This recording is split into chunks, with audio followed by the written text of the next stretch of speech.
Hello, my name is Mark Lozano, and I'd like to talk to you today about our proposal for a Compassion Awareness Outreach Program at Sharp Memorial Hospital Emergency Room. We've all had those days where we feel like the gentleman in this picture.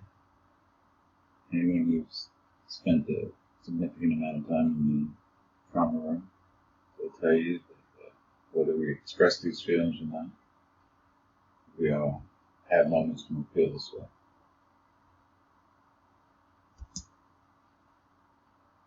The aim of the Compassion Awareness Outreach Program is to be there to help these people who help others in their time of need, so that they may continue to help others and gain fulfillment from their work.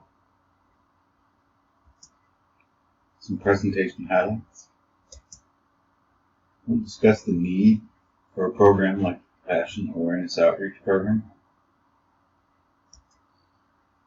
Discuss what's currently being done to address compassion fatigue in the workplace, as well as what is proposed by our program. Next, we'll talk about measuring success, how we intend to do it in the scope of our program. And last, we'll talk about my favorite point, and that's the future of what the Compassion Awareness Outreach Program might be. First, discuss need. Compassion fatigue is a problem in our organization as an all healthcare organization, and it leads to absenteeism, turnover, and medical error. All of these undermine our basic mission to provide healthcare for patients. Compassion fatigue leads to employees breaking rules and having a negative view of management, which further undermines our position and our mission to be the best place to work. Compassion fatigue lowers productivity, does not allow us to provide the best quality of care to all of our patients. Currently, what's being done at Sharp Healthcare is noble. The benefits that are afforded to employees of Sharp Healthcare through the Employee Assistance Program are available for employees who may be suffering with compassion fatigue or burnout. These are self-referred or manager-referred visits to a therapist. They're traditionally conducted outside of normal working hours, not off-site.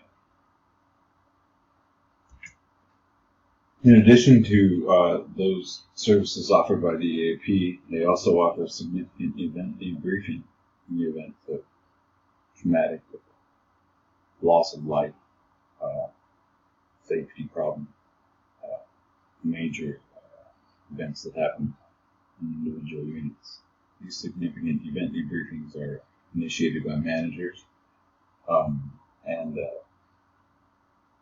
are usually done in retrospect, after the fact, at a later time.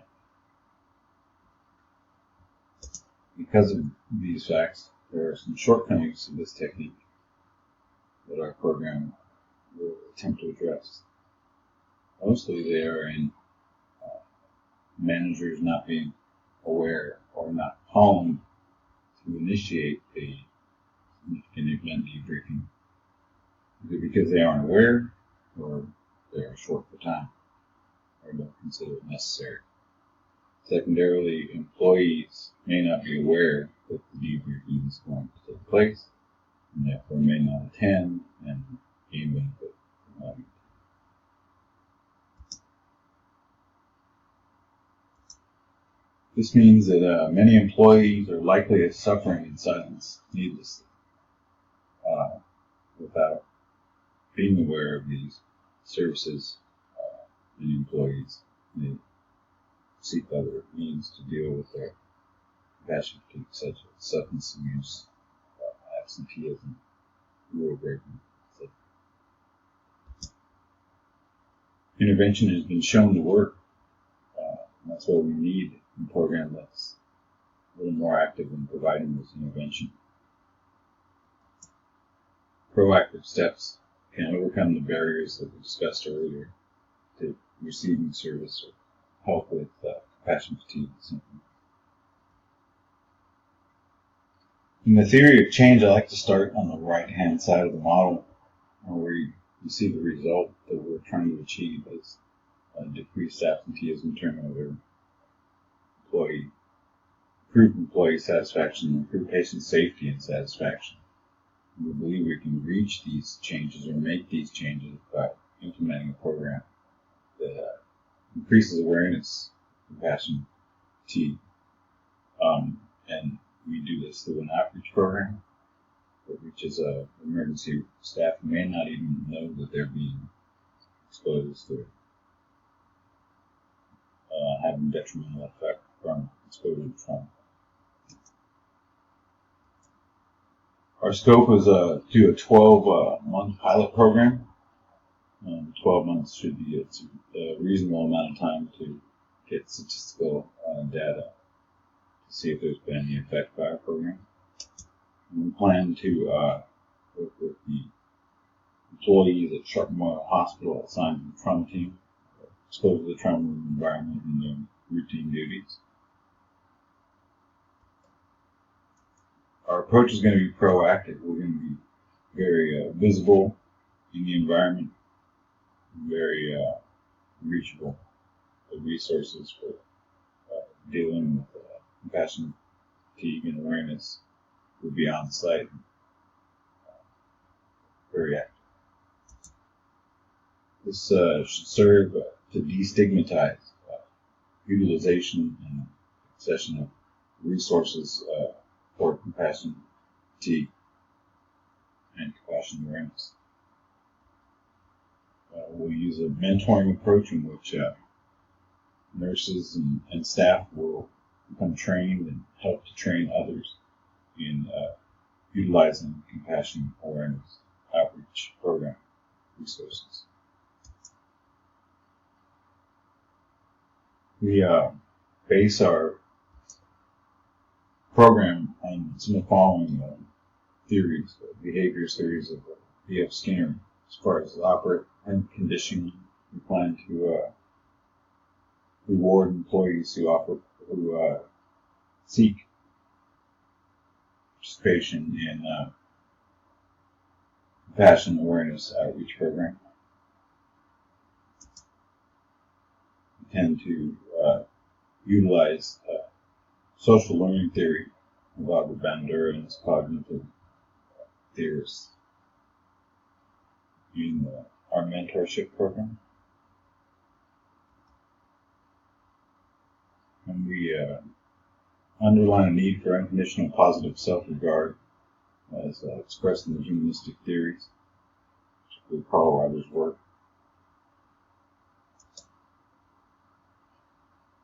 This model here, this graphic displays a typical intake. I'd like to highlight that the follow-up training can be channeled through our normal EAP, Mindfulness Training Instructor Best Health program. Some of our model's differences is that we provide a proactive compassion awareness intervention program where we are on-site and active in the trauma room.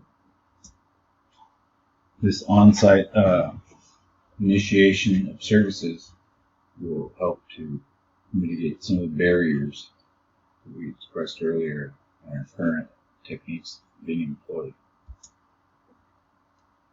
Lastly, we'll monitor our outcomes using various survey methods, as I'll discuss next. We use the commonly accepted ProQual quality of life surveys for professionals to estimate the amount of burnout and stress experienced by staff at inception to the program and at various intervals throughout their involvement in the program. We'll also monitor staff turnover to look for trends and improvement in that statistic, as well as attendance trends and records. Should we find success, which we fully expect to do, where do we see the Compassion Awareness Outreach Program in the future? You can see a hospital rollout in the next implementation of the program. This hospital-wide rollout, of course, will be strategically planned with tailored programs for the individual units of the hospital, specifically geared towards their individual stressors, their individual experiences, with a system-wide rollout to follow on the success of a hospital-wide rollout. In summary, you can be sure that compassion fatigue is detrimental to our mission to be the best place to work, the best place to practice medicine, and the best place to receive health care. Our current techniques have shortcomings. While Sharp is an enlightened corporation, progressive ideas towards employee satisfaction, there's still more work that can be done. The CAO is a proactive type of program, and proactive techniques have proven to be more effective. With this being said, a venture in this direction would be a positive step for Sharp Healthcare, a positive step for the employees of Sharp Healthcare. Thank you very much. Have a great day.